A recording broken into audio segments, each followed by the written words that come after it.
Aujourd'hui, nous sommes le 30 novembre 2021. Je vais vous parler d'une grande dame et d'un grand événement. Ce grand événement, c'est la panthéonisation.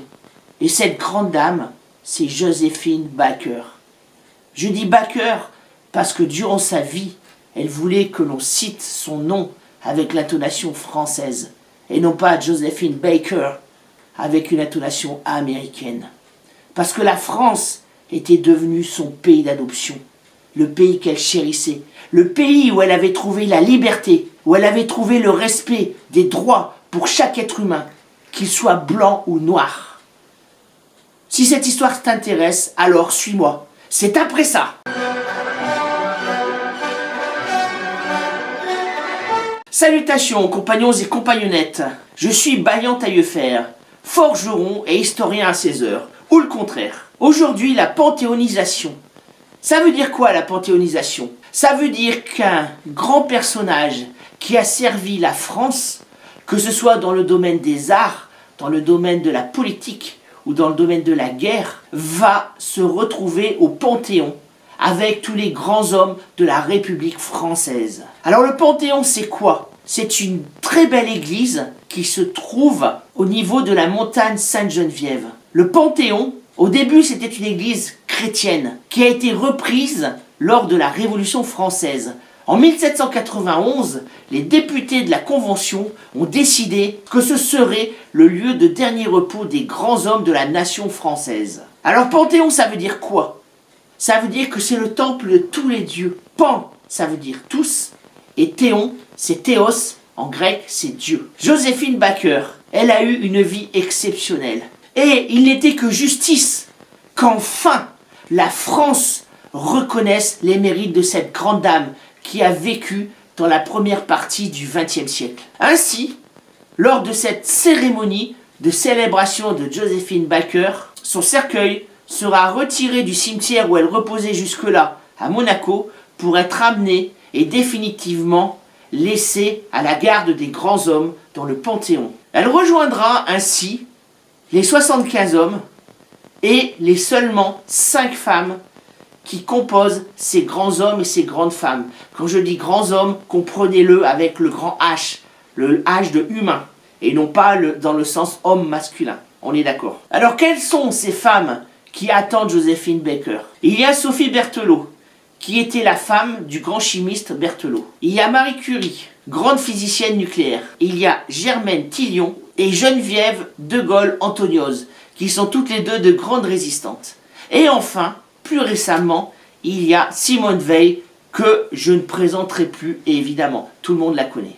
Alors comme toujours en France, on peut se poser des questions, et on s'en pose. Panthéonisation de Joséphine Baker, calcul politique, ou enfin reconnaissance de la République française envers cette grande serviteur de la nation. Il y a dans le camp de ceux qu'on appelle les indigénistes, certaines personnes qui ne s'y sont pas trompées et qui ont dit que cette panthéonisation n'était que l'instrumentalisation de la personne de Joséphine Baker pour faire oublier, selon eux et elles, le racisme d'État généralisé qui sévirait dans la nation française. Chacun se fera son idée par rapport à ce concept. Alors, instrumentalisation, peut-être un peu, surtout en cette période de pré-campagne électorale pour les élections présidentielles de 2022. Mais également, je pense, enfin, la reconnaissance pour une grande dame. Parce que Joséphine Baker,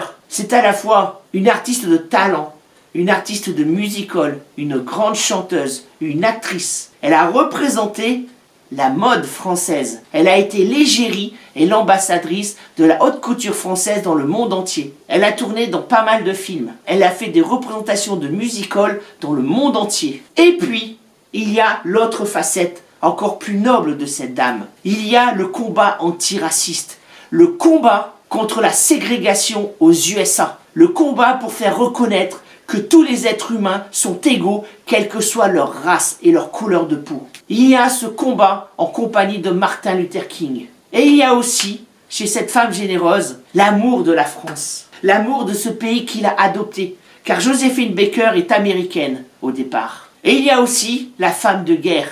la femme qui s'engage pour la survie de son pays d'adoption. Joséphine Baker a fait partie de la France libre. Elle a soutenu les troupes au combat en faisant des représentations de music-hall pour les soldats, pour le moral du soldat. Elle a participé au renseignement militaire et a rapporté des informations des réseaux de résistance en Europe occupés vers Londres. Elle a enfin été sous-officier dans l'armée de l'air de la France libre. Joséphine Baker est donc un symbole. La France, durant tout le XXe siècle, a fait comprendre au monde entier que l'on pouvait devenir français et que l'on pouvait grimper les échelons de l'échelle sociale, quel que soit son pays d'origine, sa race, sa couleur de peau, sa religion, son idéologie, son genre.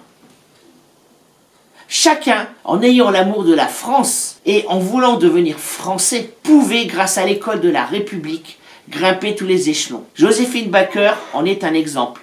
Il y en a d'autres. Je pourrais par exemple citer le premier pilote de combat noir américain qui s'appelle Eugène Bullard. Celui-ci devint pilote et combattit pour la France en 1914-1918 sur le sol de France. Il ne put plus le faire lorsqu'il revint aux USA. Et les exemples sont nombreux de parents qui sont arrivés de tous les pays du monde, qui se sont installés en France, qui en ont suivi les coutumes, qui se sont assimilés à la nation française et dont les enfants sont devenus de grands acteurs, de grands comédiens, de grands chanteurs, de grands hommes politiques, et ainsi de suite. Joséphine Baker nous dit en 1925, alors qu'elle vient d'arriver en France, la phrase suivante. « Un jour, j'ai réalisé que j'habitais dans un pays, les USA, où j'avais peur d'être noir. C'était un pays réservé aux Blancs. Il n'y avait pas de place pour les Noirs. J'étouffais aux États-Unis. Je me suis senti libéré lorsque je suis arrivé en France. Ainsi, chacun peut, avec un minimum de volonté, devenir français et faire la gloire de la France. » Cela me fait penser à la fameuse phrase de l'historien Jacques Bainville qui dit « La France est un composé. C'est mieux qu'une race. C'est une nation. » Joséphine est née le 3 juin 1906 à Saint-Louis, dans l'État du Missouri, aux USA. Son père, ou prétendu tel, est déjà un artiste de rue. Elle a déjà la fibre artistique à l'intérieur d'elle. Malheureusement pour elle, sa jeunesse, dans une très grande fratrie, va être extrêmement pauvre. Et très tôt, elle va devoir faire de petits boulots, mais elle sera très vite, elle aussi, une artiste de rue. Progressivement, elle va rejoindre une troupe de comédiens à Broadway, à New York, qui va l'emmener en France, en 1925. Et là, à partir de ce moment-là, sa carrière va commencer très vite. Elle va devenir l'égérie des nuits parisiennes. Elle ira de succès en succès avec ses exploits de chanteuse, ses numéros de cabaret, de music-hall et ensuite ses films. Joséphine était une très belle femme. Elle devient également l'égérie des peintres parisiens cubistes. Et puis arrive la Seconde Guerre mondiale. En 1939, elle décide de faire des tournées de music-hall pour raffermir le moral des soldats au front. Et en même temps, elle travaille pour le contre-espionnage militaire français. Après la débâcle, elle va rejoindre la France libre et, une fois de plus, continuer à faire du contre-espionnage et de la résistance pour les troupes de la France libre. Lors de ses nombreuses tournées, au Moyen-Orient, au Maghreb, au Portugal, elle fera passer des informations extrêmement importantes pour les réseaux de résistance et pour Londres. Par exemple, elle arrivera à faire passer la liste d'espions de la Gestapo simplement dans la doublure de son soutien-gorge. En 1944, elle devient sous-officier de l'armée de l'air de la France libre et le général de Gaulle la décorera lui-même d'une croix de Lorraine en or. Croix de Lorraine qu'elle mettra en vente aux enchères et dont elle donnera le bénéfice à la résistance.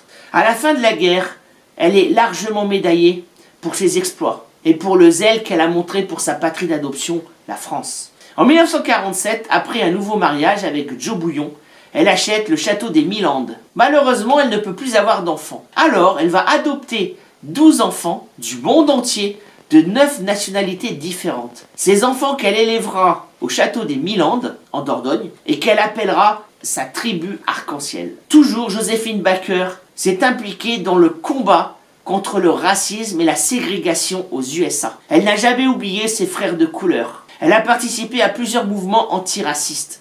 ça a été le combat de sa vie. Mais le point d'orgue de ce combat, c'est le fameux discours de Martin Luther King du 28 août 1963.